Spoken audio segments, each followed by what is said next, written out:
and I'm so happy to see everybody coming live today to the new season of Fullfunnel Live. Summer vacations have already finished, so it's time for a new business season, and we picked up a lot of topics and questions from you guys. So this season will be focusing mostly on demand generation and B2B demand generation functions, on how to align it with account-based marketing, on marketing and sales alignment. So a lot of things to cover. And before we'll kick off, let me know, guys, where you're all joining us from. We are broadcasting from our offices from Valencian region, Spain. Where you guys joining us from? Let us know in the chat. Yuprita, Sarah, good to see you. Who else is here with us live? Let us know, guys, in the chat. Daniel from Sweden. Good. Hope it's still warm in Sweden. Anthony, Boston. Good to see you. Martin, great to see you again. Vienna. Cool. So just to give a heads up, and while you guys are typing, today we want to talk about how to adjust your demand generation to the buyer journey, right? Probably you have heard from every corner, and obviously we evangelize this topic that you need to sell the way how your customers are buying. While in theory, that sounds really smart, right? There is a practical question, how to implement it in real life, right? How to implement it in the business. So today we don't want obviously to talk about entire marketing function. We simply won't have time to talk about this, but we'll focus only on demand generation. And we want to share with you a few questions just to set up the agenda, what we are going to talk about today.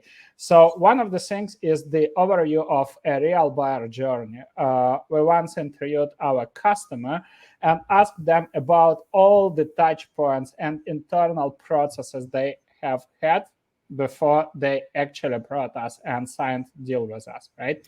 Now, what is really interesting, we were able to measure more or less, maybe it's not the full picture, but more or less how long it took us from the first touch point until the deal was signed, which is like a realistic sales process. Like a lot of companies, they track sales process only from the time sales have discovery call and then when the deal is signed, but that's not the real buyer journey, right? The real buyer journey is way longer. So, and then we'll present you the concept of these three levels of demand, the way how we are thinking about how the demand is created from the buyer's perspective, right? These insights, we just didn't come with this random idea of levels of demand. This is what we have heard from our customers, right? And it helped us to kind of structure it that way and then share with you a framework how you can use these insights and adjust your demand generation program to the real buyer journey. That being said, again, feel free to ask any questions in the chat, and we are happy to cover all the questions. We also got a lot of questions from the community, so we'll leave them until the end of the podcast and cover the questions. So feel free to ask your questions in the Q&A section. There is a section called Q&A. We'll pick them up and cover all that questions. Now, let's move forward. And I would love to quickly share my screen, guys, to show you that example of the buyer journey that we were talking about. And just the only one thing that now we have a new setup here in Goldcast, and I don't see how to share my screen. If you know a lot how to do it. I am looking. Yeah, anyhow, just maybe while you're checking, right? One of the things that we would love to show you and explain, first of all, how the real buyer journey looks like, right? Obviously, buyers, thank you. Yeah, obviously, on the right side, you can see the buyer journey that I have already mentioned, right? Based on interview Vlad has done with the customers. I'm going to pass microphone in a second, right? And on the left side, you can see kind of misalignment, right? Between how buyers are buying and how customers are actually selling. Now, what is really interesting, if you can quickly present another slide, right? And before we'll present this buyer journey, I would love to quickly show how long did it take us to generate this sales opportunity, right? If you can present this diagram, right? If you look at this specific account, the first touch point, the first digital touch point that we were able to capture was in March 2023, right? While the deal was closed in March 2024, right? Which means by default, there was 1 year of nurturing. 87 touch points that we were able to capture through digital resources. Now, obviously, this is not the complete representation of the buyer journey. There were way more touch points and conversations, right, that this team had in-house before we brought in. And now I would love to share, to ask Vladimir to share this buyer journey and quickly navigate you through that conversation and the touch points we had with the account.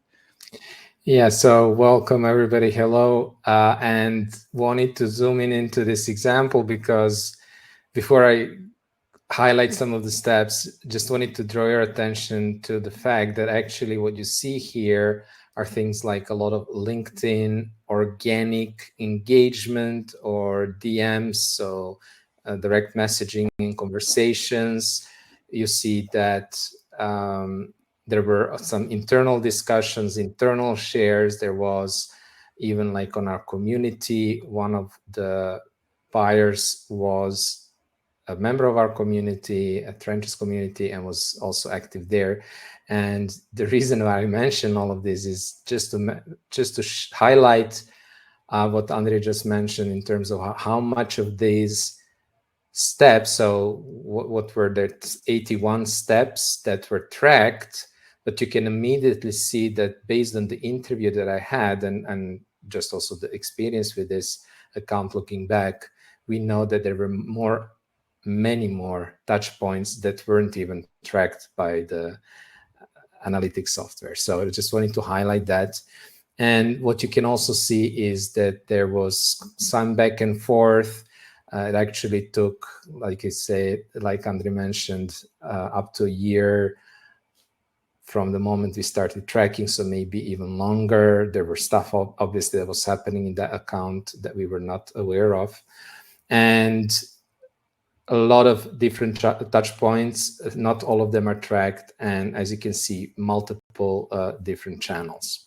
Okay, so basically, like a lot of our customers, they discovered us based on just our LinkedIn content. I think it was somebody who, from their network, who commented on one of Andrei's or myself posts, and that's how they started looking at our content, following us, engaging with our content, which we used as a trigger to start the conversation with them in the LinkedIn DM. At that moment, there was no commercial interest. I think we invited them to join our community, the Trenches community. One of the buyers joined the community, was there. I believe like what happened then, they saw an announcement for a webinar, which we did with a partner. They came on a webinar. We followed up, sharing the content hub that we always create as a follow-up to a webinar with specific assets there. And there they saw a case study. There was a specific case study. So what happened actually is that they shared this content hub with their colleague who checked out our website and was looking at the case study, and it was actually somebody they knew. So it was somebody that they had met, that they knew from like in their network, and they reached out to our client. Instead of basically reading the case study, they said, hey, but I know this person, let me reach out to them directly and ask about their experience with Fullfunnel, which is another quote unquote dark social activity that happened. We also saw, I remember when I was talking to I had to talk to more than 5 people while we were closing the deal, and from like some executives, some from marketing, some from sales. And I only knew one person from LinkedIn, and I noticed that they all kind of knew me and Andre and knew our content. I never seen them. And actually what happened, I learned from them as well, is that they were sharing. So the person who was connected to us was actually sharing our content also in their private Slack or Teams. I'm not sure. I think it was Slack. Anyhow, to cut the long story short, as you can see, there was a lot of touch points, and this came on. This was like happening over several months, and it was actually only when there was an internal trigger, business trigger, that made them pay more attention, that made them actually start searching for a solution. So as a recent study by Trust Radius and the Pavilion community showed, up to 85%, I believe, 86% of enterprise buyers, especially enterprise, will shortlist vendors that they actually discovered before they started the research. What this means, it means that you're much higher chance to end up in their consideration set if you have been generating demand before there was an actual demand for a solution or for a product. And that's, we will link back to the one level of demand that comes before the demand for a solution. Exactly. Anyhow, after the internal trigger, there was a number of other steps that we went through before we closed that deal. But I think just to summarize, a lot of different touch points and different channels. A lot of these touch points were not tracked. The dark social happened many different times. And when we look at the tracking, we see that there were at least 81 touch points that we could track, and that it took more than a year. 87 to be more precise. 87. But yeah, just to add a few cents here and how it's kind of aligned with the further collateral of today's episode, right? So first of all, you guys might assume that this journey was linear. Obviously, it's not true. It was kind of, we tried to recreate a logical diagram, including the steps in reality, and this is what we are going to talk about next. There were multiple steps that buyers were coming back to specific pieces of content, etc., right? And what is really important, what Vlad said about the consideration set, right? One of the goals of demand generation program is to associate, not only create awareness, because what does creating awareness mean, right? They can know you, but they have no idea what your product does, right? One of the most important things is to associate your product or service with pre-existing challenges, which means that when the business trigger happens, they immediately know who they are going to reach out to, right? This is essential, and this is one of the concepts of the levels of demand that we are going to talk about. One question that I saw among other questions that you guys shared with us was like, how can we capture these insights? And we usually use Dealfront, and I will drop a link to their product so you guys can grab a free demo. Dealfront, what we love about that product is that it also has intent data, right, on account level. And if this account is connected to a CRM, let's say HubSpot or Salesforce, now you can see in Dealfront the anonymized traffic, right? So you can see who exactly is engaging with your content on your website, and then can connect the dots, right? And see how many visitors from target accounts you actually capture from your website, which kind of helps you to see the efficiency of your demand generation programs, identify engaged accounts, right, and see your account penetration, right, which is essential for account-based marketing programs. Another good layer is the enrichment data, and what we love about them is that you can always try it for free. I think this is like it's another part of demand generation, right? Removing friction from the sales process so people can try and get the value from the product before paying for it. So the link is in the chat. It's dealfront.com. Feel free to try it. And now let's move to the second part of our episode, right? We presented you, we shared with you that buyer journey. And obviously, this wasn't only one conversation with the buyers that we had. We have heard, we always embed customer research into our sales and onboarding process, right? So we have heard the stories multiple times, which kind of helped us to structure demand generation from the buyer's perspective. And Vlad created this nice diagram, which I think perfectly describes the demand generation process from the buyer's perspective. So I'm passing mic to you back.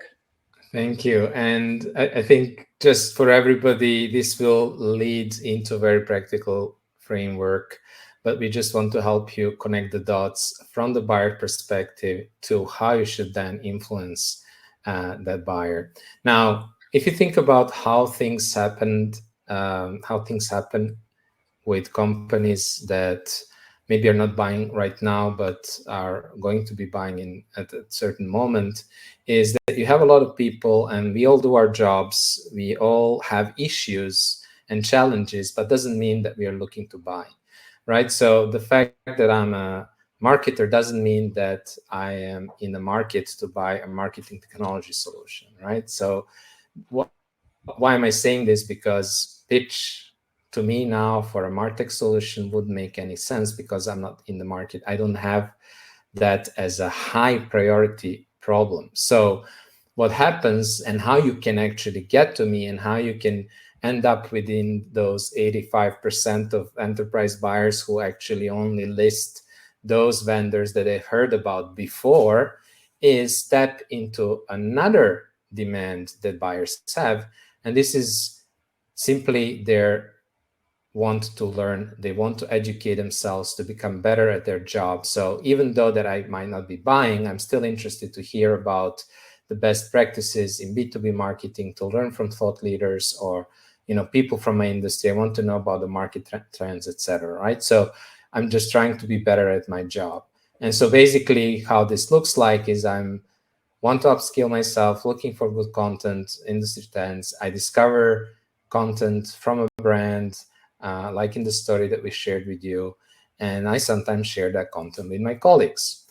Now, the demand there is no demand there beyond the demand for education or demand for content. In the next step, actually, something happens, usually an internal trigger, that we understand that something happened that shifts our priority to a problem that is actually such high priority enough that it's a threat to one of our key business objectives. This is how you usually, especially for high ACV products, where you want to be positioned. So you can solve a problem that is currently being a threat to their specific business objective. For example, they need to raise the next round. To raise the next round, they need to show specific pipeline or some efficiency, some cost of acquisition or whatnot, and they're currently off track. They're not hitting their target. So this could be an event, having a board meeting, understanding that you're not going to make it and you're risking that next round is a high business priority. And the problem is let's say we don't have enough pipeline.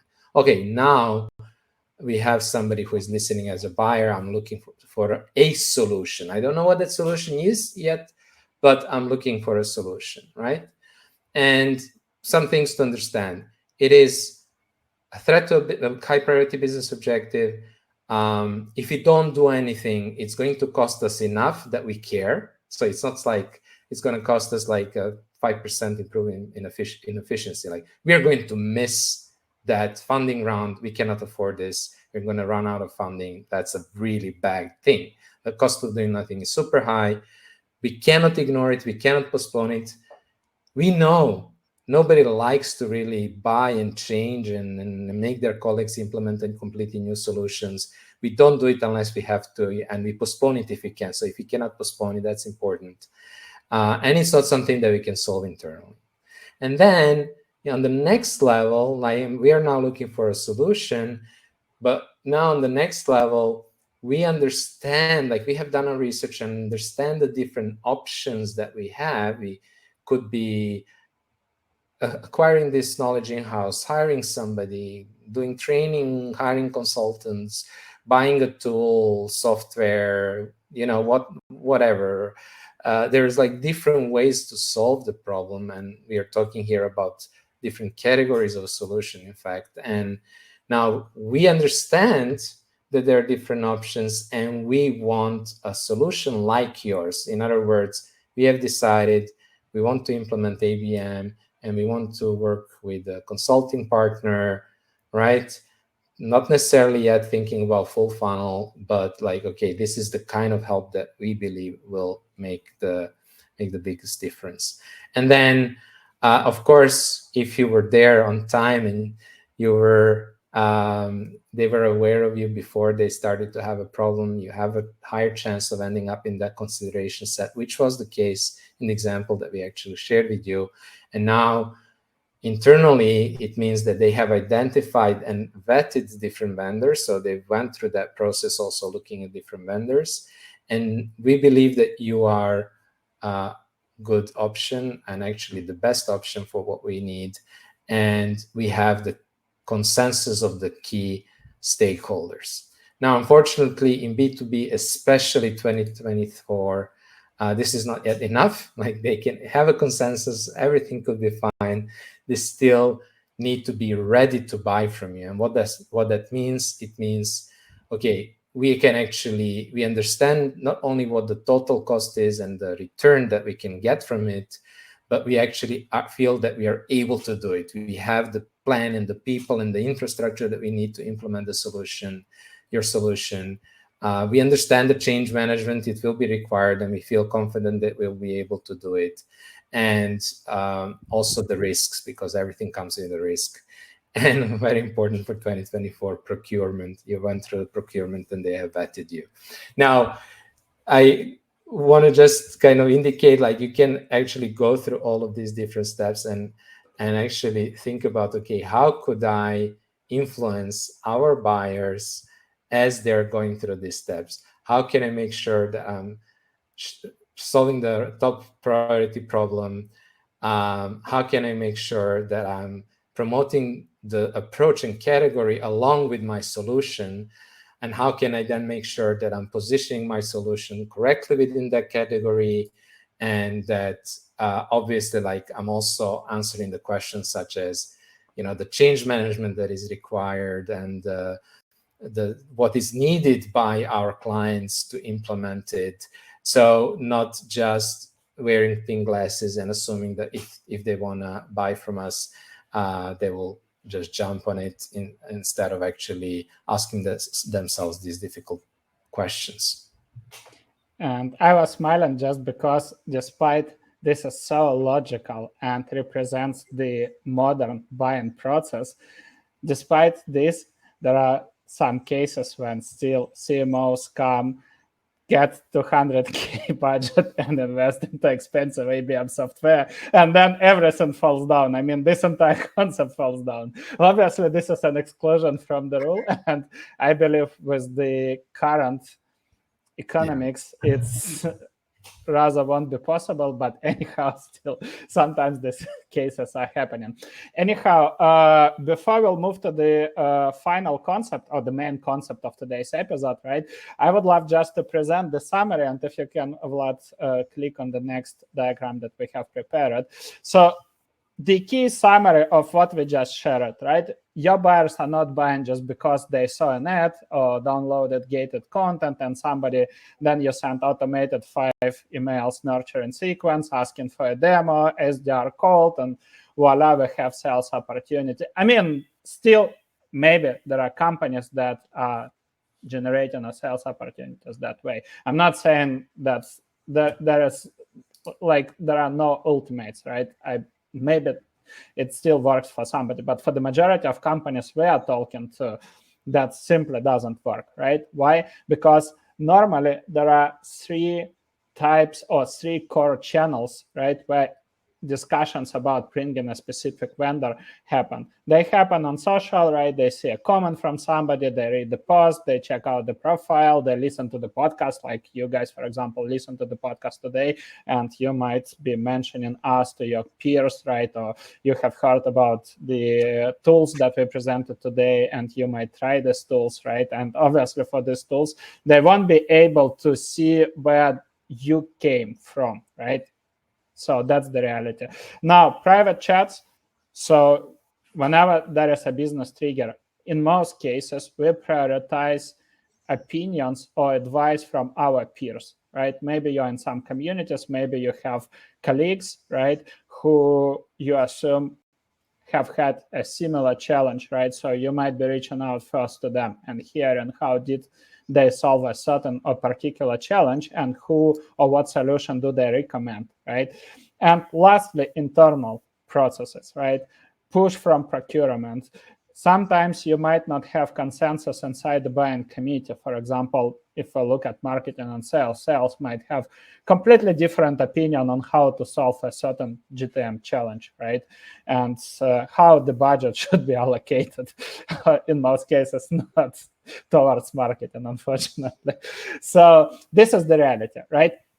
Now, coming back with everything what we have shared with you, right? We want to present the concept of the demand levels, and let's move to the last part. So first of all, we'll present these demand levels, and then we'll kind of share with you how to use these demand levels and create practical playbooks out of them. We'll share just a few examples to give you a sense, right? Obviously, you need to develop these playbooks in-house, and then we'll move to Q&A section. So demand levels, right? If you look at that buyer journey and demand generation from the buyer's perspective, you'll clearly see that there are 3 levels for demand, right? Demand for content, which means that what Vlad shared, I just want to learn, right? I don't have any business trigger, like any challenge that is prioritized and we need to solve it immediately, right? Which means that for me, what is really important? I would love to learn about industry trends, about best practices, getting professional news, right? Learning how to do my jobs to be done better, how to grow my career, right? How to be better at my role. That's the reality, right? I'm not buying. And in most cases, this cycle lengths for 6 to 8 months. For some, I mean, obviously, don't take it as a rule of thumb. This is our observation, right? For some companies, it might be a longer cycle. For some companies, it might be a shorter cycle. But more or less, we have seen that this is the cycle. This is more or less the cycle if your total buyer journey cycle is 1 year, right? And quite often we see that most business triggers are happening either before the annual planning meeting or after annual planning meeting, right? Especially if company, if I look at our business, right, at marketing and sales, after the company missed revenue targets or whatever, a company had a certain set of GTM challenges, right, business trigger just occurs, and these challenges become prioritized by marketing and sales. Now, when companies in that cycle, there is no buying intent, or it's very low, right? It's just something should attract attention and something should motivate that person to try that product, but obviously it's not buying mode. So what are our goals? If person is not buying, should we proceed with pushing that person to book a demo? Like in reality, this is what most companies are doing. Everybody defines ICP and assumes that if that company or if that specific persona works for my ICP account and is inside the buying committee, then we should sell to them. But if they're not buying, you are just wasting your time and money, right? So the key goals, and we just here define the core goals. Again, don't consider them as a rule of thumb. We just give the direction and what we think is logical, right? One of the things is that they start following you, following your team, following your company on social channels, right? They are signing up for your events, virtual events, field events. If you run newsletter, they should sign up for your newsletter. Why? Because the goal is to create an ecosystem, right, that represents your buyer journey, where you'll be able to maximize touch points with your target accounts to continue nurturing them, continue educating them until there would be a specific trigger that would motivate them to look for a certain solution. And this is the second level, the demand for solution. So we can take it from here. Absolutely. So demand for solution matches that stage where the buyer has a trigger, the buying trigger, which is pointing to a high priority problem, a problem that is impacting their high business high priority business objectives, excuse me. And they're basically have no other choice but to look for a solution. They cannot solve it internally, they cannot postpone it, they cannot ignore it, and they start searching for a solution. As you have seen and as you have shared in multiple examples and the summary that Andrej just shared with how the buyers buy, you see that a lot of the research doesn't really happen, especially at the very beginning on just like Google and then Googling the specific keyword that matches the kind of solution that you sell. It usually starts by seeking out people that the buyers trust and asking about, okay, did anybody had a similar situation? What did you do? They're trying to learn from others who were in their situation. They trust their peers. They trust people who are in the industry, and they trust also like thought leaders, maybe whomever they're following, etc., trying to educate themselves as well on podcasts, etc. And if you have been doing what Andrej just described during the demand of content, you will be one of those sources, right? So you will be already considered or have a high chance of being considered as one of the solutions. So what you want to do here is, here we have kind of a low to medium intent. I mean, there is definitely an intent for a solution, but there is not yet a high intent to buy and not a high intent to buy from you specifically, right? What you need to make sure there is that you're actually educating them about how your solution and in general category in the solution can help solve these specific problems, which means is, again, like I believe Andrej posted today, understanding really your ICP and their challenges, the specific use cases that you solve with them, and the specific challenges that come from those use cases when they're trying to implement them, and then creating content that shows how you're actually solving those, whether these are guides, whether these are case studies, whether these are also, obviously clear messaging around the product and how you're different and worth buying as well, for sure.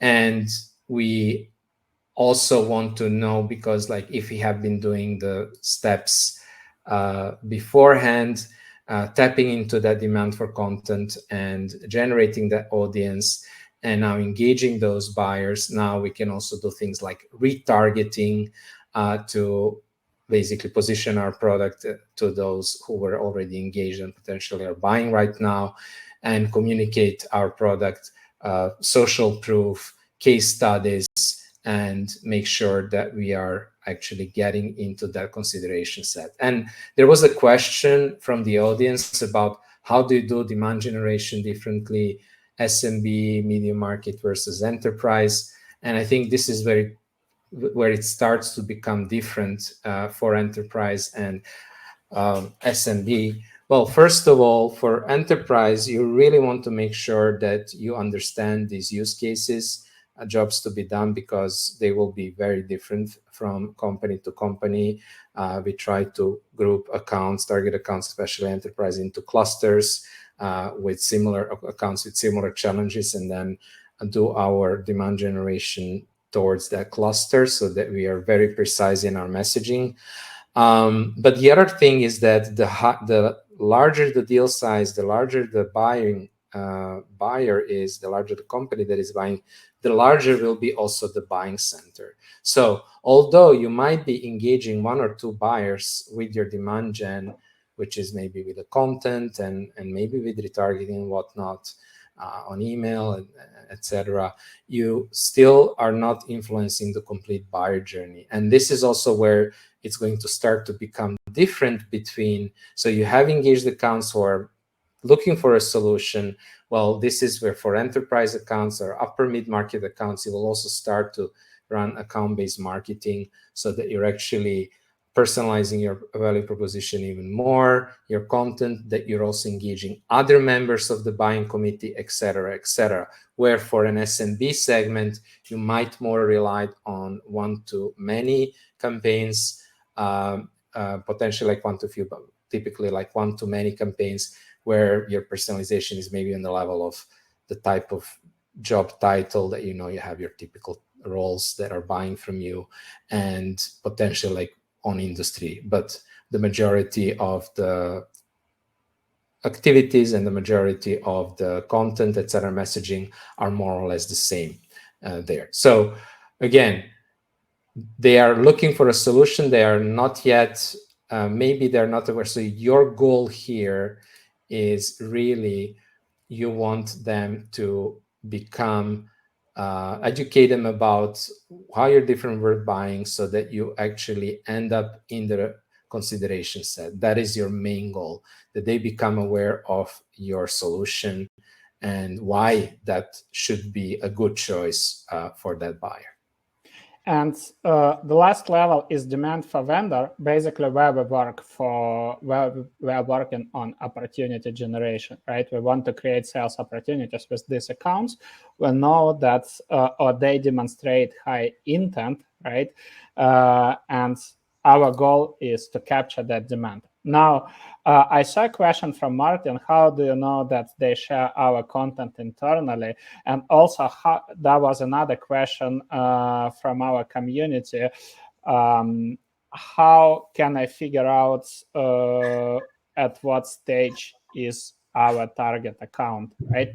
Now, I would love to ask you, Vlad, to share the last slide. It's all about creating the playbooks, right? And I would explain one of the most important misbeliefs about demand gen. Quite often, demand generation is being considered as a kind of function where you just need to ungate everything, deliver value, and the leads will come, or sales opportunities will be created, right? In a nutshell, it means, hey, let's just post something, let's run ads, let's ungate everything, and we'll get sales pipeline. But let's be honest, here is the reality. It's not predictable. You have no idea, you have no control on that process, you have no idea how it's going. And in most cases, you won't be able to sell it internally. You simply won't get buy-in from sales and from your executives, right? And if you'll come, hey, let's deliver value and just ungate everything because this is the demand generation. That's why we firmly believe that you need to develop so-called all-bound playbooks where both marketing and sales are involved. And these playbooks are aligned with the level of intent, right? Here is a simple example. You run, for example, demand gen program for a specific cluster of accounts or a specific ICP or for a specific vertical, right? You see that these people are engaging with your content, let's say on LinkedIn or in a certain community, right? There is no buy-in intent, and you need to get alignment with sales, right? What does that specific engagement mean, right? There is no buy-in intent, but then what actions can you take as marketing and sales team? Right? Obviously, you need to connect with engaged buyer. You can ask profiling questions. By profiling questions, we mean the questions that help you to understand better the needs of that account and where they are in the buyer journey, right? If you have no answers, you can just simply ask sales one question. What do we must know about target account to be able to create a personalized offer? They will immediately share with you a set of questions, right? These are the profiling questions that you can apply. Just simple example, like are you running, in our case, are you running account-based marketing or no? Yes or no immediately gives us an idea where you are, right? If no, are you considering it or you stopped doing it because you failed? just because we failed, we spent a lot of money and we didn't get the results, we don't want to do it anymore. Clear insight. Yeah, we are considering to launch it in 2025. Good, right? So these logical questions help you to understand where the buyer is in their journey. We also mentioned today deal front, right? You can use any intent data solution, and whenever you see repetitive visits on your high intent pages, right? And depending on your product, you can define what high intent pages are, but normally these are pricing, book a demo, right? Maybe specific integrations, case studies, etc., customer stories, and you see repetitive visits, and you see a spike of engagement from account, and you see that more and more buyers are engaging with these pages. That definitely means that this account is moving forward, right? So few examples here we just mentioned. For example, engagement, demand for content, these are actions for marketing, these are actions for sales, right? Then we have, for example, somebody signed up for a product-related webinar. The buying intent is medium, and I would love to emphasize on product-related webinar, right? So something where you are going actually to talk about your product, right? So it's not just a general conversation about something, I don't know, like the trends of using AI in healthcare, right? It's not product-related webinar at all. So the goal is simple. First of all, let's talk about level of demand. This is demand for solution, right? Product-related webinar. In our case, we're more or less every quarter, we host webinars how to launch account-based marketing from scratch, right? Or how to build demand generation function from scratch, right? This means that people who sign up for this webinar, in majority, obviously there are exclusions, but in majority of cases, they are considering to build these motions, right? And there is a demand for solution, not necessarily for our solution. They might be looking to hear different opinions, right? That's the key. So there is a simple goal, right? We want to generate demand for our solution. Again, thinking about from the buyer's perspective, right? So we can, from marketing side, we can send email with the recording and product-related content hub, so we can capture the content consumption inside, right? And we can retarget these accounts with relevant case studies. While sales could reach out to engaged buyer, collect feedback, again, asking profiling questions, suggesting additional resources, or maybe even in some cases, consultation with internal subject matter expert. It's especially important if you're selling to technical audience, right? Quite often technical people, IT buyers, they don't want to talk to sales. They want to talk to their peers. And lastly, we have these examples. For example, demand for vendor. Booked a demo, this is obvious, right? We don't need to talk about this. But what if you see the spike in that engagement with repetitive visits, right, of these high intent pages? That's still not high buying intent. I think this is where one of the most common mistakes with intent data. These signals, until the demo is booked or until the buyer reached out to you and asked for a demo, it's not a high buying intent. That's the key, right? Which means that they might be looking for solution of a vendor. They might be considering your solution, right? In this case, you obviously need to qualify that account by SCP criteria. You can use more specific, you can put them into more specific retargeting layer from the marketing perspective, right? While sales could be reaching out with a personalized offer to book a demo based on collected insights, right? More or less, we try to generalize playbooks to give you an idea how that might look like, but more or less this is a representation of how you adjust your marketing and sales processes to the buyer journey. And to answer Martin's question, how do we know that they share our content internally? Really, the only one way to do it, if you follow this methodology, right, and you adjust your demand generation to all levels of demand, when you connect to the buyers, quite often you'll simply hear, create content, I love it, I'm sharing it with my colleagues internally. This is how we know. Whenever it's not possible to track, but whenever we see that people there is a repetitive engagement from certain people, right? We always they might not be connected to us, so we just send connection request saying thanks for engagement, and usually people say love your content, we're just sharing it with our team internally. This is how you know it, right? And that process gives you certain insights.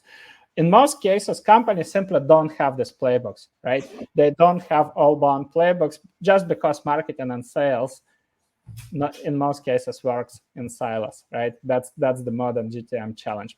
But that doesn't mean that you should continue doing the work in silos, right? You just need to sit down with sales, think about the buyer journey from the buyer's perspective, think about these levels of demand, and then define on marketing end, define the demand generation program that covers all levels of demand, and with sales, develop these playbooks that are aligned with the level of intent. So before we'll move to the Q&A section, and we have quite interesting questions from our community, let us know, guys, was it helpful? Was it insightful? Did you learn something new? Let us know in the chat, please. Just share a quick feedback, please. And I think we can just move to the Q&A, and we can pick up questions from there. Absolutely. So let's dive into questions. I am looking at the question here. I'm just going to pick, I'll let you pick yours if you want, Andrei. When to gate versus when to ungate, best practices tips, playbook on how to treat content downloads from target accounts. So first of all, when to gate, when to ungate. The rule of thumb is like when you are trying to tap into demand for content and to generate awareness of your brand, what you want to focus on is you want to focus on content that is easy to share on the platforms where your buyers are hanging out and learning. So for example, whether that's LinkedIn or a specific community, etc., this will be your bread and butter content to generate awareness when there is no higher intent. Obviously, things like podcasts, etc., can be as well, which are ungated. Now, that is not to say that we are like pro or against gating content. Sometimes there is just a practical consideration. If you're running a webinar, people need to sign up to receive the link and invitation to the calendar invitation so they can attend. In that sense. Exactly, like this podcast as well. It doesn't mean that we are going to spam everybody who joined here today with a pitch after that. It was just like a practical way for you to be able to access the platform as we are using it and speaking about it. In general, there is definitely a case for some content, and I'm not anymore talking about webinars, to be gated. For example, we might share an in-depth article on our website with like 5 or 10, even 1,000 words going into a topic, but we might gate, for example, specific templates or workbooks or something, which is kind of a content upgrade. I think majority of you are familiar with the term, where we want to get also our audience also on another channel where we can deliver just, again, more education via either our newsletter if they're signing up for that, which is another example of a gated quote unquote content, or like when we deliver that.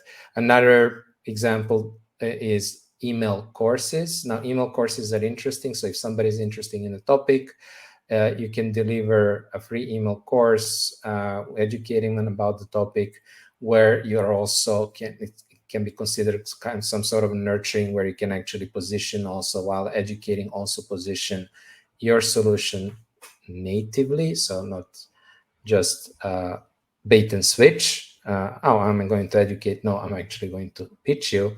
And that these are some examples. But what do you do with downloads or people who have downloaded? That's actually a very interesting question.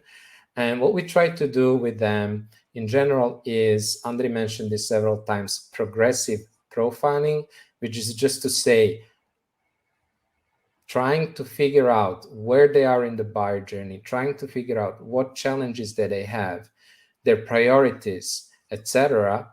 And that can be done via marketing, that can be done through, a question that, poll that we might share during a podcast or a webinar. It can be done as a sign-up form. It can be done through a newsletter when people actually click on one of the pre-selected answers, et cetera, the different ways. SDR can reach out and ask these questions, the different ways to actually get that. And that's why we call it progressive, because you collect information bit by bit. And in case that this belongs, so what we do as well is we look through the signups and downloads, etc., and segment the accounts. So for high value accounts that match our ICP, they show enough engagement, they pass a certain engagement threshold, we'll also source them into our ABM program, where then we are going to work more one-to-few and one-on-one, and building also relationship with them and their colleagues in the buying committee. So, and I see a great question from Sarah. Is there a difference in how you should market if you provide a service rather than a product? We have experience of working with both types of companies, with service-based companies and product-based companies. And what is interesting is that we are service-based company, in most cases working with product-based companies. I would say that the core difference is that when you sell a service usually have a broader audience, right? And service could be adjusted to the majority of verticals or markets and can have multiple ICPs than the product. And one of the most important things is to narrow down your focus. A lot of most service-based companies, they try to generalize themselves. And this is one of the most common mistakes. We always say that not only from positioning perspective, but also from the demand generation perspective, you should be a big fish in a small pond. So that should be the cornerstone of your, let's say, demand generation strategy. Another point, when it comes to product, you can show features. You can show specific workflows using your product, right? The value is tangible. At least people, even if you don't provide free trials, you can give sandbox account, or you can have an interactive demo where people can try it and see how it works.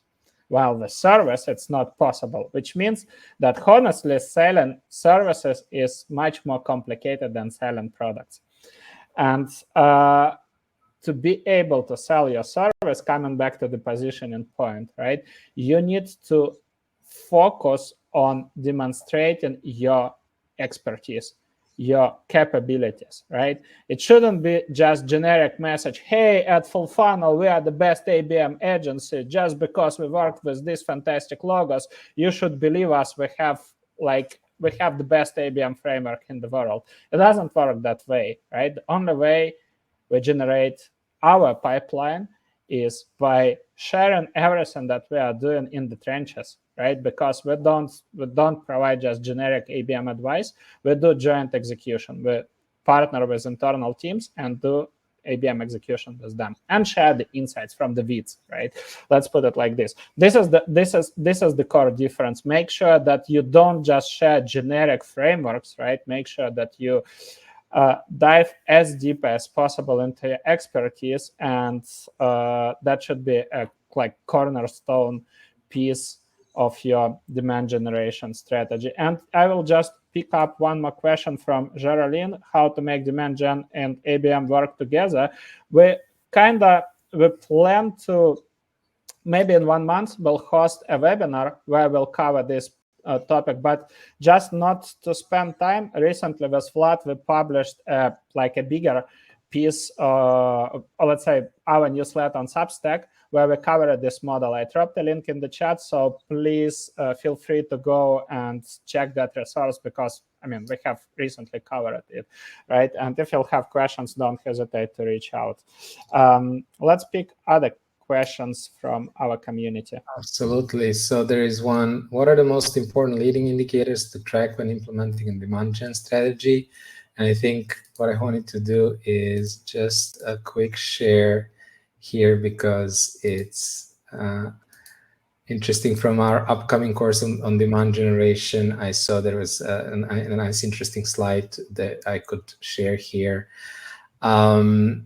We have basically 3 kind of main types of metrics that we want to look at. First are blended attribution metric, which just means what Andre, I think, explained already, is understanding what activities are actually contributing to our pipeline by blending the data from analytics or attribution software, from what people say in the form as an answer to a free text question, where did you hear about us, and on customer interviews, actually sales conversation, customer interviews, where you hear about it. So that's like really important to look at all three.